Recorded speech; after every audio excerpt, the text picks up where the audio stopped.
కేంద్ర ప్రభుత్వం నుంచి వచ్చిన 14th ఫైనాన్స్ డబ్బుని ఇవాళ రంగులకు వాడారు. ఇవాళ ఏదైతే మీరు చేసింది తప్పని హైకోర్టు చెబితే మళ్ళా సుప్రీంకోర్టుకి వెళ్లారు. సుప్రీంకోర్టు నెల రోజుల లోపల మొత్తం రంగులన్నీ మార్చాల్సిందే, రంగులు వేయటానికి వీల్లేదు, మీ ఫోటోలు పెట్టుకోవడానికి వీల్లేదని ఆదేశాలు ఇచ్చింది. ఈ రోజు దాకాకి ఈ రోజున అడావుడిగా రంగులు మార్చమని, దానికి 14th ఫైనాన్స్ నిధులు మళ్లా వాడమని, వేసేదానికి తీసేదానికి కూడా కేంద్ర ప్రభుత్వం స్థానిక సంస్థల అభివృద్ధి కోసం ఇచ్చిన నిధులని దుర్వినియోగం చేస్తా ఉన్నారు. ఇది నేరం. మీ జేబులో డబ్బులు ఇవ్వండి, ప్రభుత్వ ఖజానా నుంచి ఇస్తే ఇవ్వండి. మీరు ఎన్నికయ్యారు కనుక 14th ఫైనాన్స్ నిధులు వాడటానికి వీల్లేదు. అది గ్రామాల అభివృద్ధికే వెచ్చించాలి. పైగా ఏదైతే కేంద్ర ప్రభుత్వ ప్రాయోజిత పథకాల ద్వారా వచ్చిన నిధులు దోపిడీ చేస్తా ఉన్నారు. హౌసింగ్ సైట్ల లెవలింగ్ పేరుతో భారీగా దోపిడీ అవుతా ఉంది.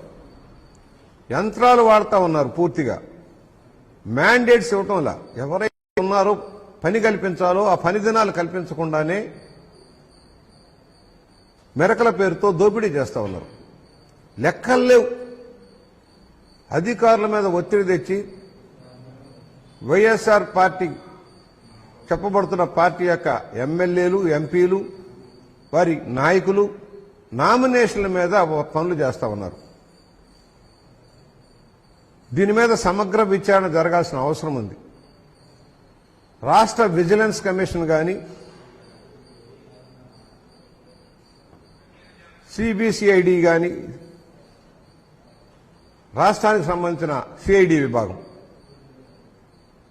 పూర్తిగా ముఖ్యమంత్రి గారి కనుసన్నల్లో నడిచి ప్రతిపక్షాలని అణచడం కోసం ఉపయోగపడుతున్నారే గాని జరుగుతున్న అవినీతి అక్రమాల మీద చర్యలు లేవు.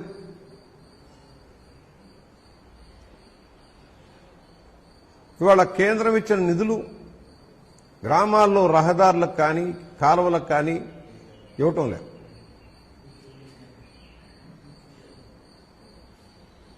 సంవత్సరం గడిచిపోయినా కూడా అవినీతి అన్నారు గత ప్రభుత్వం మీద. ఒక్క అవినీతిని నిరూపించలేకపోతా ఉన్నారు. దానికి వంతబడిన బీజేపీ నాయకులు ఇవాళ సన్నాయి నొక్కులు నొక్కుతా ఉన్నారు. సోమవీర్రాజు, జీవీఎల్ నరసింహారావు లాంటి వాళ్ళు. మేము అడుగుతా ఉన్నాం, మీరు ఏదైనా పోలవరం మీద అవినీతి గురించి మాట్లాడారు. ఇవాళ మీరు సిగ్గు తెచ్చుకోవాలి కదా. మీ కేంద్ర ప్రభుత్వమే ఎలాంటి అవినీతి అక్రమాలు జరగలేదు, అంత ప్రణాళికాబద్ధంగానే జరిగిందని సుప్రీంకోర్టు ఇచ్చిన ఆదేశాల ప్రకారం మీరు దానిలో లోటుపాటు జరగలేదని చెప్పారు కదా. మరి ఇంకా ఏ విధంగా అవినీతి గురించి మాట్లాడతారు మీరు? గత ప్రభుత్వం అవినీతి గురించి 14 నెలలు అవుతుంది మీరు అధికారంలోకి వచ్చి. ఏ అవినీతిని నిరూపించారు మీరు తెలుగుదేశం ప్రభుత్వం మీద? ఇసుక గురించి ఆరోపణలు చేశారు. ఆ రోజున ఉచిత ఇసుక అంటే ఇంటి ముందు పోస్తారు ఉచితంగా అనుకున్నారు.